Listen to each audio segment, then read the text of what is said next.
চট্টগ্রামের রাউজানের সড়ক দুর্ঘটনায় মাওলানা সোহেল চৌধুরী নামে এক হেফাজত নেতা নিহত হয়েছেন। বুধবার সকাল থেকে এ ঘটনায় চট্টগ্রাম খাগড়াছড়ি মহাসড়ক ও চট্টগ্রাম রাঙামাটি মহাসড়ক অবরোধ করে রেখেছেন হেফাজতের নেতাকর্মীরা। এতে সকাল থেকে যান চলাচল বন্ধ রয়েছে, আটকা পড়েছে শত শত গাড়ি।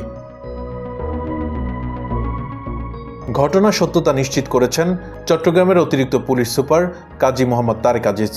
তিনি বলেন, হেফাজত নেতাকর্মীরা সড়ক অবরোধ করে রেখেছেন। আমরা তাদের সঙ্গে আলোচনা করে বিষয়টি সমাধানের চেষ্টা করছি।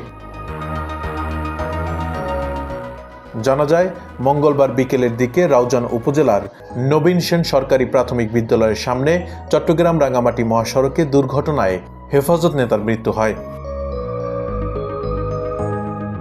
সোহেল চৌধুরী মোটরসাইকেল চালিয়ে রাউজান উপজেলার নবীন সেন সরকারি প্রাথমিক বিদ্যালয় এলাকা অতিক্রম করার সময় পেছন থেকে আসা একটি বাস তাকে বহনকারী মোটরসাইকেলের পেছনে ধাক্কা দেয়। এতে গুরুতর আহত হন মাওলানা সোহেল।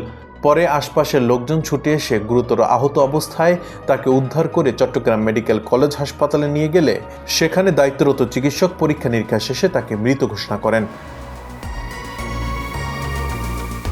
নিহত সোহেল চৌধুরীর জন্মস্থান সন্দ্বীপ উপজেলায় হলেও তিনি দীর্ঘ বছর ধরে রাউজান পৌরসভার মেডিকেল গেট এলাকায় পরিবার নিয়ে বসবাস করে আসছিলেন। তিনি হেফাজতের কেন্দ্রীয় কমিটির সদস্য ছিলেন।